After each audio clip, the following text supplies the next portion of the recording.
Okay, so for everybody here, just to let you know, this is a recap really of what we're doing within the Day Opportunities Programme for people with learning disabilities in Merton, and a little bit about where we're up to, and then we'll take any questions after that. So people will remember last year we launched the programme with a consultation called the Big Conversation.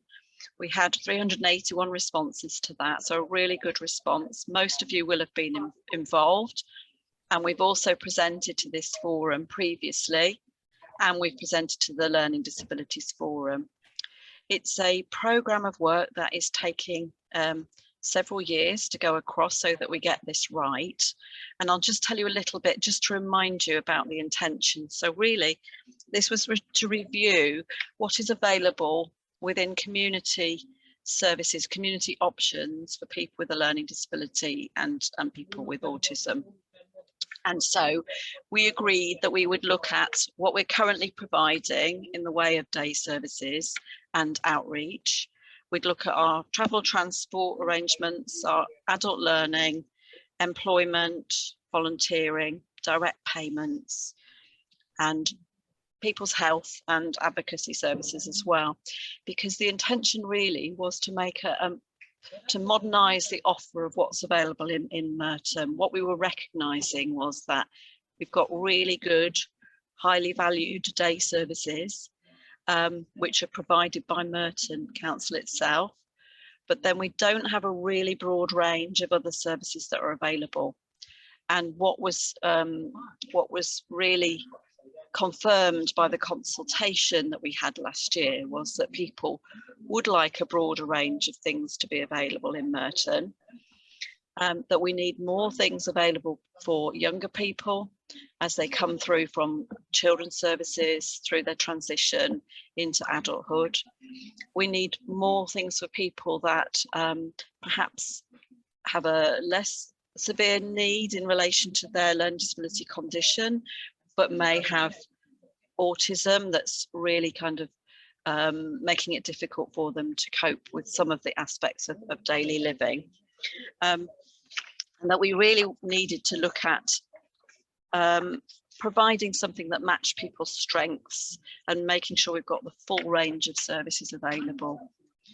So in some areas, we've got quite a lot for people with the most complex needs, but not so much, for example, in helping people with less need who really do need support to get into, for example, employment or further learning. So we've been scoping what's available and looking what's being used in Merton, and we then developed a reference group, which we call the Stakeholders Reference Group, which is composed of people from Adults First and Kids First, service users, and also people who work within the council or people within organisations that don't provide a service that we buy through Merton, so that we can together design exactly what it is we want to provide going forward, so we can fill any gaps that we've got and make sure we've got a really broad, person-centred availability of things to do in daytime and in the community generally. So by daytime, it's slightly wrongly named in that we don't necessarily mean 9 to 5, we really mean opportunities for people within the community. The other thing that came across quite strongly in the consultation was the need to enable people with a learning disability to access mainstream services, what we call mainstream services. So organisations that are available for everybody in Merton. It could be a bowls club, it could be a knitting circle, it could be something else. And some people will be able to do that and would value it because it gives them a broader range of things that they can take part in. So what we've been doing over the last few months is just looking again at the profile of people that are using services in Merton, thinking about what we've got and starting to talk with our commissioning team about what we would commission in the future. And we provided some slides as a roundup of where we're up to in May for the reference group, which I think were shared with everybody. And I think probably from Alfredo and April and George, you'll have had some feedback. But we know that there were some concerns about what's happening at the moment in terms of knowing a little bit more. And that's why we've come to talk to you today. So we're happy to take questions and run through things.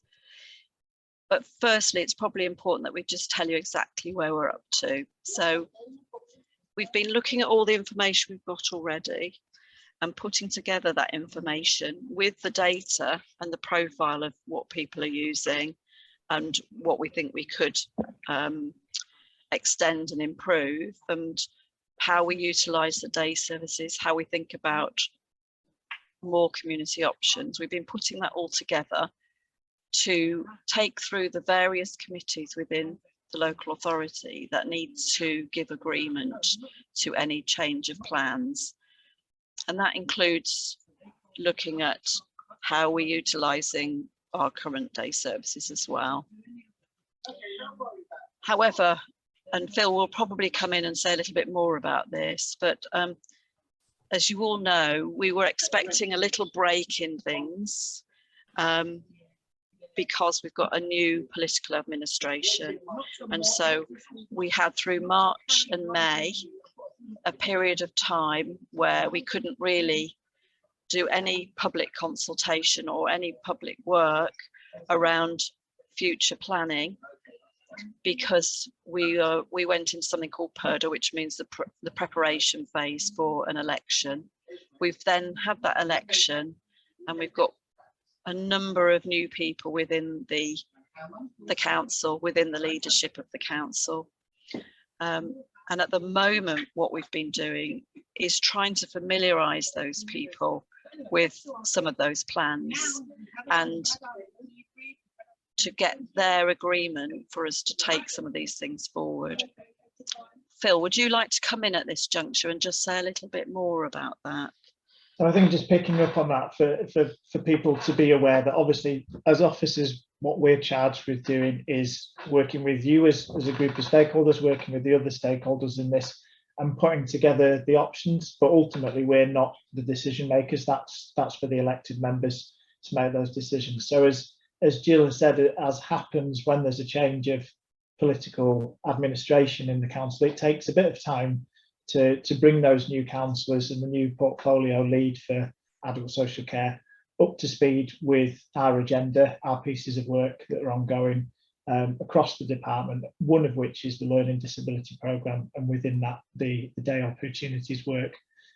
So that has taken a little bit of time, and it'll continue to be a conversation that we have through one-to-ones with Peter McCabe, who's the portfolio holder for adult social care now, to talk through the process that we've been through, as Jill alluded to, the engagement work that we've done, and the modelling that we're starting to do around a different model of day opportunities for people, which very much focuses on around building those community alternatives that support the offer that our day centres also provide. And within that, there's also the opportunity that the department already holds some of the capital money of the council, which can be put to good use for this agenda. So there's quite a bit of just working through, engaging with the political leadership to talk them through the process that we've been through and the model that we're suggesting. And as we've said, unfortunately, that does take a little bit of time to do. So it sounds like it seems to you probably like we've been very quiet. We did give a little bit of warning at the end of last year and beginning of this year that would happen, but we have been squirreling away in the background. So as I say, updating information, putting together a proposal report to the seniors in the council, and also working with commissioning colleagues who've started the work in terms of how we procure some of those new services that we've talked about. Meanwhile, the reference group continues, and we're meeting every 6 to 8 weeks, and that will continue through the rest of this year, because we really want to make sure that we co-produce the eventual model of day opportunities with all of you and us, people that use the service as well. So that will be ongoing, and you should be getting updates from the reference group into the steering group for Adults First and Kids First, so that everybody knows what's happening. So sorry if it seemed a bit quiet. It has been the reality that that's just had to be in that way in the last few months, but we're hoping that we'll be able to have a bit more open discussion soon. And I know there were a number of questions that came through from Adults First and Kids First, and what we did in the last reference group was go through those and try and answer those. George was there on that day and George is here today. But we're quite happy to run through those again, because I understand that's probably what people would like to hear about. Is that right? Yes, please, Jill, yes. Okay. So the first thing was, obviously people were saying they were a bit worried about the future plans, and worried it might be built on incorrect or missing data, which gives a misleading picture. So when I say we've been doing lots of work on refreshing this, we're doing our utmost to make sure that all of our data is up to date, and all the decisions are made on up to date data. So the data that we've been using is the last 6 months data. So we can commit to you that we're not using data from 3-4 years ago. And we're really very aware of the difference that COVID made.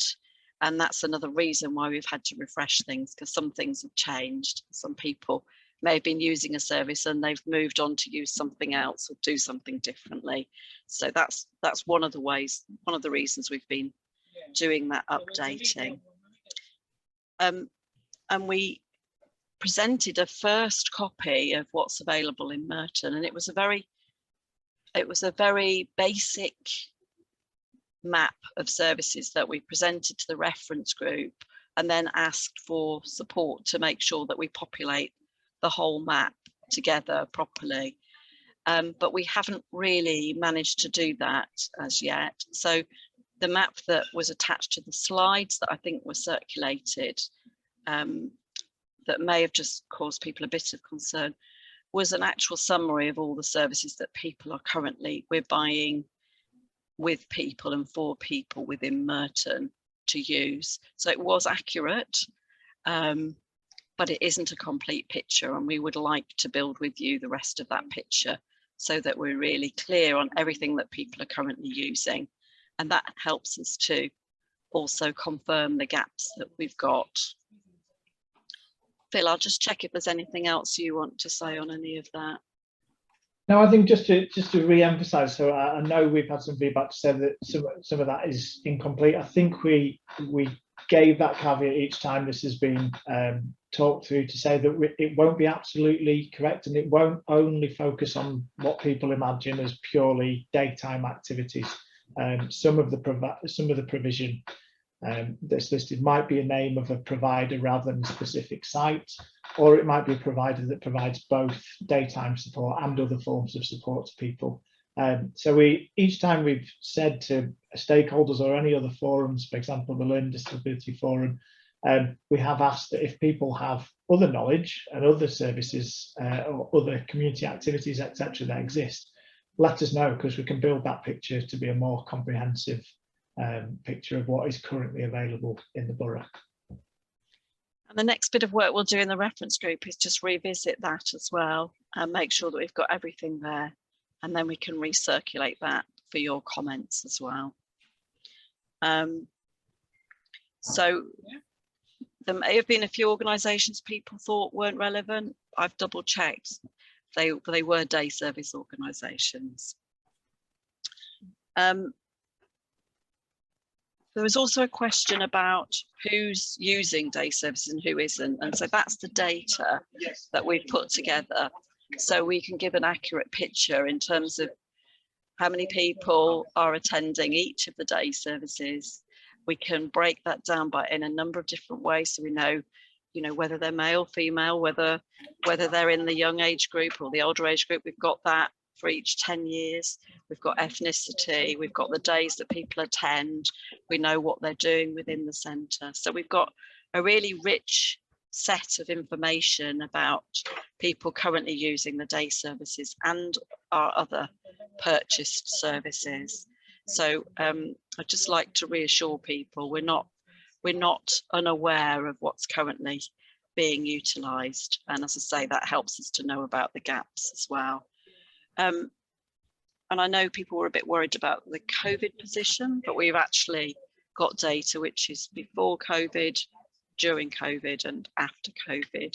And I know I say after a bit advisedly because it's ongoing. So there are a few people that still haven't felt safe to return to the centre, and we're working with them. We've got a couple of people that are specifically working to keep contact with those people, make sure they're safe, make sure they're okay, look at what else they could be doing and try and come up with alternatives if they still don't feel able to go back to one of the centres. We can't really predict whether that will be ongoing and everybody will end up going back or not, because we don't quite know what's going to happen for individual families. The other thing is, of course, the picture changes because people's circumstances change. So people's needs change, and we also have new people coming through and join the day services, etc. Phil, anything else on that? I think just on the data piece, just to reassure people that it is something that we constantly look at, and that's for two reasons. Obviously, it forms part of the conversation about who is the group of people that we're focused on. But more importantly, behind any of these proposals, we have to do what's called an equality impact assessment. And so that data piece is really important because it tells us who the people are, the full intention is that it's a net positive impact on people. But when we're talking about a new model of service, we've got to be very clear on who the group of people are that may be affected, and the characteristics and the equality. So the data bit's really important, and it's constantly being refreshed in the background of this work. Thanks. The next question was about day centres, and it said that the model implies that only those with most complex needs and or physical disability or challenging behaviour need to attend a day centre on a regular basis. That isn't really the intention. What we're saying is we know that there are people that will continue to need day centre. Those will include people with a complex need, but in terms of the rest of the provision, there will be some people that could be doing other things and would actually choose and would want to if they were available. But there will be other people that would just want to continue. So it's not really about making firm and final decisions about who does and doesn't go to the day centres. We continue to value them. So, you know, there's no change to the opinion about the day services and the good work that they're doing. It will be about being able to work with individuals to offer more choice so they make their own decisions. Okay. And then there is the piece about day services offering outreach, and that's something that really came about particularly within COVID. So in COVID, everybody had to think, how can we do things a little bit differently? And the day services were great. They were really flexible. They took up the challenge, and where they couldn't have people going into the centre, they did a lot more work in outreach form with people. And I think people liked that, and it was really of benefit to a lot of people. So it's something we don't want to lose, and it's something the staff wouldn't want to lose. I think they've enjoyed doing that little bit of work differently.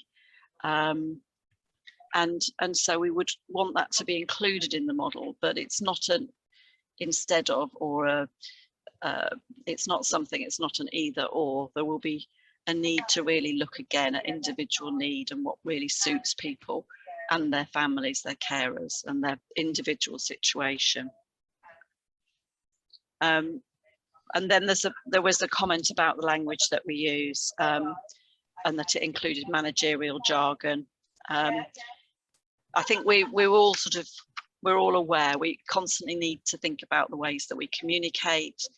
It was a piece for the reference group, which was brought in from the very original work that was done thinking about what might be needed for people with a learning disability in terms of the occupation, activity, day service offer. So yes, going forward, there'll be new material, and we'll make sure that we have things in a way that people find accessible. So that's just a bit of assurance for people going forward. And the next thing was co-production. So we have set out that we want to work in co-production, and that isn't something we want to be tokenistic. We do want to develop things with yourselves and all of the other stakeholders. We've got a wide range of stakeholders and we want to listen to everybody. And that was why we engaged Community Catalyst and did such a broad consultation, so that we did hear everybody's voices and got a real range of opinions and views. And we want to continue to build things in that way. So again, it will need attention from all of us to think about what does co-production really mean and how do we get this right, and to enable you to all to give your opinions about things to us and be listened to. So that is our intention. The next thing is the lack of crucial links. So there were a couple of things that when I put together the slides, which was an update, which were the ones that you got in May, that I didn't include because it was just meant as an update, but it didn't mean they were excluded either. So just a bit of reassurance to people. We're very focused on transitions and preparing for adulthood. In fact, that is a group that we really are paying a lot of attention to, because as people come through to adult services, we needed to think really hard how we can help them and ensure that they have maximum support for maintaining independence or gaining independence, learning new skills, and being able to do as much as they can in their daily sort of living schedules. About autism, so the autism strategy, that's not at all forgotten. So there's a real focus on this programme in making sure that we have services for people with autism. So again, no exclusion there. And there are people who have autism and a learning disability and other conditions. And there are people who simply have autism who find that they have a lot of difficulty because of that, who really do need support. And that includes some of those young people coming through our transition team. So we want to maintain the focus on that. So that's not forgotten either.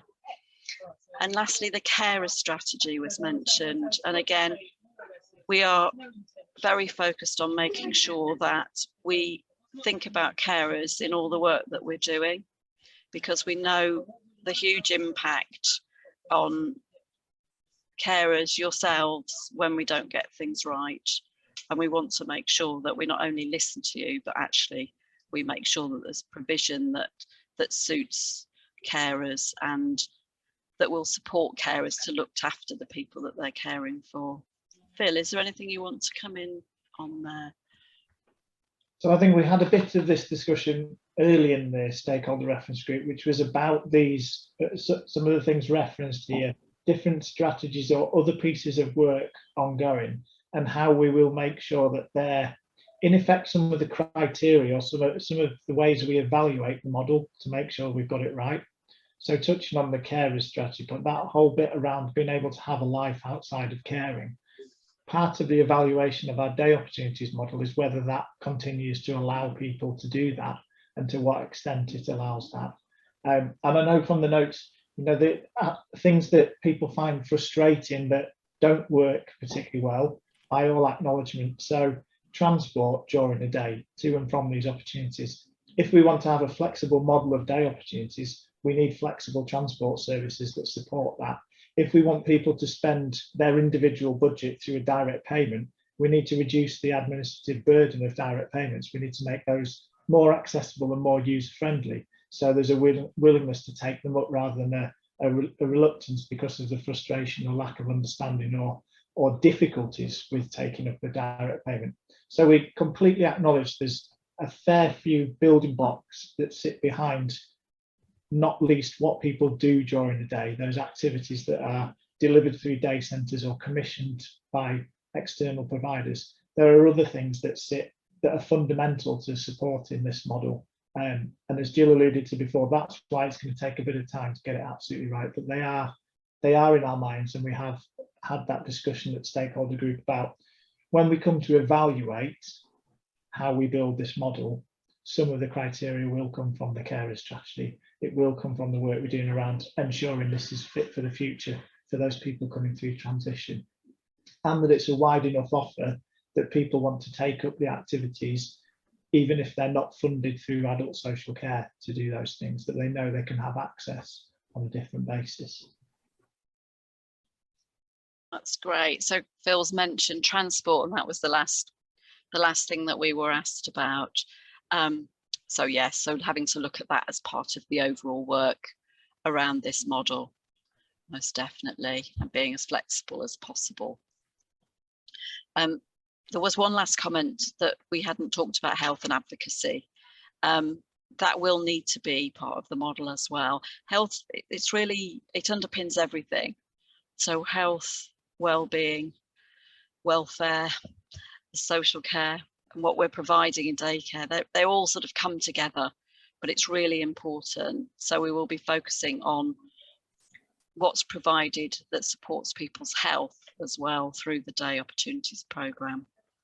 And advocacy we do need in order to help people to make their choices. We have advocacy, and we're looking at the moment about whether we've got enough advocacy and the right type of advocacy. So that will also be something that goes throughout the programme, and we can talk more about that in the reference group, and maybe you can just talk to the reference group